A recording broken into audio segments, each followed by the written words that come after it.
पत्रवळीसाठी semi automatic मध्ये अशा sheet वापरतात तुम्ही. तुम्ही 4 पैसे कमावणार आहात, तुम्ही त्यासाठी मेहनत करा ना. सगळ्या गोष्टी काही मी थोडी ना सांगणार आहे तुम्हाला की हॅलो नमस्कार, कसे आहात? स्वागत आहे तुमचं आजच्या एका नवीन ब्लॉग मध्ये. सर्वांना श्री स्वामी समर्थ. तर बघा, आता ड्रोनचं प्रोडक्शन तयार केलं, त्यानंतर लाईव्ह चालू होती, लाईव्ह बंद केली, ड्रोनचं प्रोडक्शन काढलं. तर चला म्हटलं आता एक ब्लॉग बनवूया. अजून काही गोळा केले नाही, कारण कसं आहे फोन चालू असतात इन्क्वायरीसाठी, अजून काही गोळा केले नाही.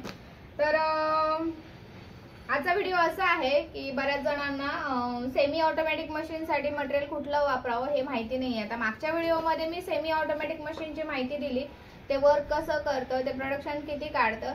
पण सेमी ऑटोमॅटिक अजून मी पत्रवाळीचं मशीन चालू केलेलं नाही, कारण की त्याचा डायला प्रॉब्लेम आहे, त्यामुळे अजून मशीन चालू केलेली नाहीये. डाय नवीन आणली की प्रोडक्शन चालू करेल मी पत्रवाळीचं, ते दिसेलच तुम्हाला व्हिडिओमध्ये नंतर. तर बऱ्याच जणांना माहिती नाही की मटेरियल कुठलं वापरायचं.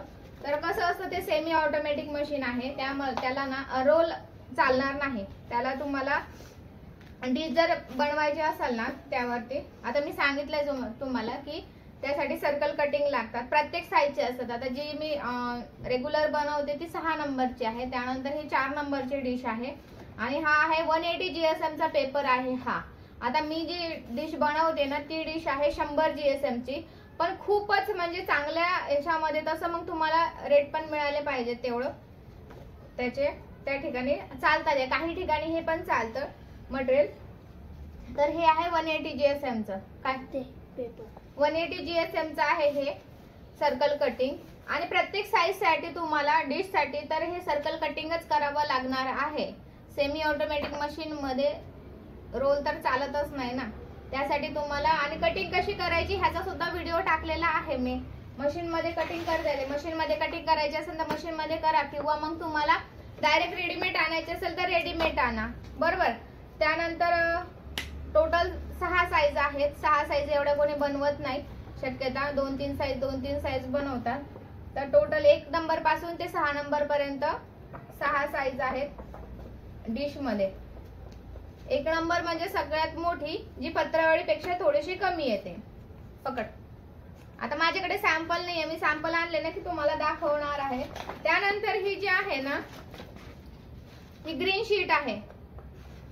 पत्रावळीसाठी सेमी ऑटोमॅटिक मध्ये अशा शीट वापरतात. कटिंग साठी सुद्धा जर तुम्हाला मशीन मध्ये कटिंग करायचे असेल प्लेट साठी, त्यासाठी सुद्धा तुम्हाला असं चौकोनी शीटच देतात, त्याच्यामध्ये कटिंग करावं लागतं. काही ह्यापेक्षा मोठ्या असतात, काही एवढ्या असतात. तर ह्यामध्ये बघा ते 6 प्लेट निघतात. 1 2 3 माझे जे आहेत ना, म्हणजे मी जे रेग्युलर बनवते ना त्या 6 प्लेट निघतात.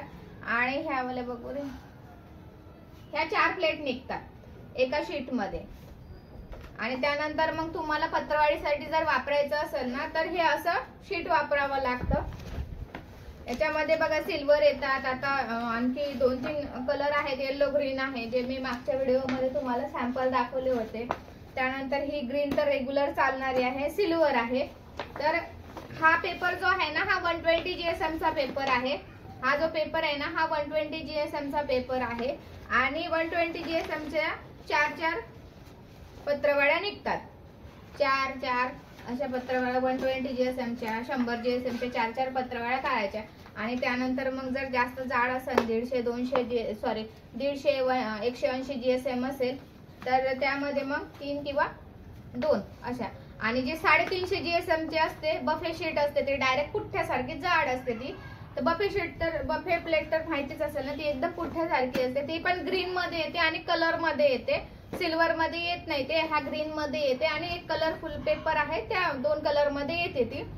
तर बघू आपलं डाय जेव्हा चांगली होईल ना तर त्यावेळेला मग मी ते तुम्हाला दाखवणारच आहे. त्याचा डेमो जे आपण पत्रवाळी तयार करू ना ते तुम्ही बघणारच आहात. तर हा जो पेपर आहे ना हा 120 GSM चा आहे. 100 GSM ची शक्यता पत्रवाळी काढणारच नाही मी, 120 GSM मध्येच काढणार आहे. हा पेपर जो आहे हा 120 GSM चा आहे.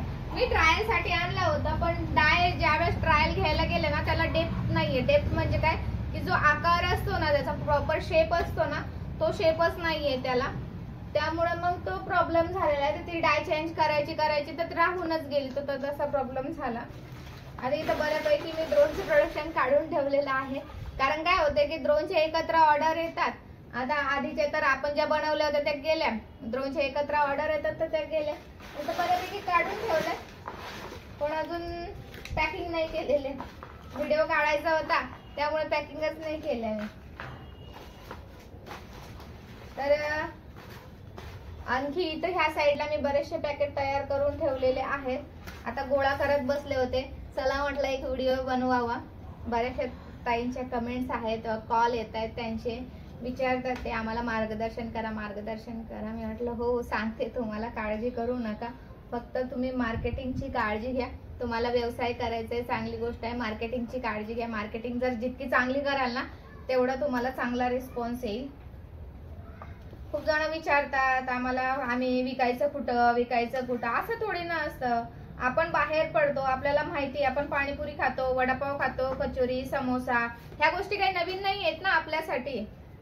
या गोष्टी नवीन नाही आहेत, त्यामुळे तुम्ही समजू शकता. जर व्यवसाय करायचा म्हटला तर कोणी बसल्या जागेवरती तर तुम्हाला हे नाही करणार ना, म्हणणार नाही ना. आवाज येतोय मशीनचा, काम चालू आहे वाटतं इथे कुठेतरी, तर त्याचा आवाज येतो. त्या आवाजाकडे जरासं दुर्लक्ष करा. आता त्या दिवशी एक फोन आला, त्यांना म्हटलं की मार्केटिंग तुम्हाला करावी लागेल. मग ते म्हणतात मार्केटिंग आम्ही घेतलंच नाही तर मग आम्ही काय करू. घेतलं नाही तर तुम्ही काय, आता तुम्ही मला कशाला सांगताय. व्यवसाय तुमच्यासाठी करताय की माझ्यासाठी करताय तुम्ही? तुम्ही 4 पैसे कमावणार आहात, तुम्ही त्यासाठी मेहनत करा ना. सगळ्या गोष्टी काही मी थोडी ना सांगणार आहे तुम्हाला की कसं विकायचं. तुम्ही जिथं राहता, तुमच्या आजूबाजूचा परिसर तुम्हाला माहिती आहे, त्यामुळे तुम्हाला करावंच लागणार आहे त्या गोष्टी. नाही मग आम्ही काय करायचं नाही घेतलं तर. आता ह्याचं कसं काय उत्तर देणार आहे मी, नाही घेतलं तर आम्ही काय करायचं. प्रश्न विचारताना पण थोडेसे जपून विचारा ना. तुम्हाला तरी एवढी माहिती सांगतेय मी, माझे इतके व्हिडिओ आहेत, सर्च केलं ना तर सगळे माझेच व्हिडिओ येतात तिथं जास्त. मला तर माहिती सुद्धा नव्हतं काही. आता ते पेपर प्लेट विषयी, मशीन विषयी माहिती तिथे टाकतात ना, तर सगळ्यात आधी माझाच व्हिडिओ येतो. मग त्यामुळे मला कॉल येतात, मी त्यांना सांगते की असं नाही, असं सेमी ऑटोमॅटिक मशीन अशी आहे, सिंगल फेज चालते, लाईट बिल किती येतं, त्यानंतर पेपर कुठला वापरायचा, मार्केटिंग कुठे करायचं, इतक्या सगळ्या गोष्टी सांगते मी. तरी मग आम्ही काय करायचं. नंतर मी तर काय रेग्युलरच बोलत होते, मी काही जास्त काही बोलले नाही. त्यांनीच फोन कट करून टाकला. ठीक आहे ना, व्यवसाय करतात काही दुसऱ्याच्या उपकारासाठी करत नाही तुम्ही, स्वतःला 2 पैसे कमवायचे असतात म्हणून करता ना. असं जसं बोलतात जसं की नाही मला काहीतरी माझ्याशी काहीतरी कॉन्ट्रॅक्ट केलेला, ऍग्रीमेंट साईन केलेला आहे, हा मग असं नाही झालं तर मग आम्ही काय करणार. पण मशीन घेताय तुम्ही, तुमच्या कामासाठी घेताय, तुम्हाला 2 पैसे कमवायचे म्हणून घेताय. म्हणजे इतकं असं विचित्र प्रकार असतात ना, प्रश्न विचारताना खूप विचित्र विचारतात. असो, मला जेवढं माहिती आहे तेवढं मी सांगते. बाकी तुमची मर्जी, तुम्हाला व्यवसाय करायचा आहे नाही करायचा तो तुमचा विषय आहे. मला जितकी माहिती आहे तेवढी मी देते. मला तर काहीच माहिती नव्हतं, पेपर कुठला वापरायचा ते सुद्धा माहिती नव्हतं. काय एका ठिकाणाहून मी त्यांनी मला ऍड्रेस दिला, कारण मशीनवाले आपल्याला ऍड्रेस सांगतातच तू पेपर कुठं मिळतो, त्यांच्याशी कॉन्टॅक्ट असतात त्या लोकांचे, सप्लायरचे. ते म्हणतातच कोणी मशीन घ्यायला आलं की त्यांना आमचा नंबर सजेस्ट करा किंवा आमचा ऍड्रेस द्या म्हणून. बरोबर ना, मशीन घेतली म्हटल्यावरती मटेरियल लागणारच आहे. मग ती लोक तुम्हाला सांगतात, तुमच्या जवळपास कुठं असेल ना तर ती लोक तुम्हाला ऍड्रेस सांगतातच किंवा कॉन्टॅक्ट नंबर देतात त्यांचे. तुम्ही त्यांच्याकडनं कॉन्टॅक्ट घेऊन नंबर घेऊन तुम्ही त्यांना डायरेक्टली कॉन्टॅक्ट करू शकता. तर अशा प्रकारचं आहे. हळूहळू तुम्हाला सांगते, थोडी माहिती, जशी माहिती होईल तशी मी तुम्हाला देते. बाकी अजून कोणाला काही प्रश्न असेल तर कमेंट्स मध्ये नक्की विचारा. चला मी आता ड्रोन गोळा करून घेते, तोपर्यंत तुम्ही व्हिडिओ बघा. आवडल्यास चॅनलला लाईक शेअर सबस्क्राईब करू नका. लाईक शेअर सबस्क्राईब करायला विसरू नका. करू नका. चला, श्री स्वामी समर्थ सर्वांना. भेटूया पुढच्या एका नवीन व्हिडिओ मध्ये. तोपर्यंत धन्यवाद. Bye bye.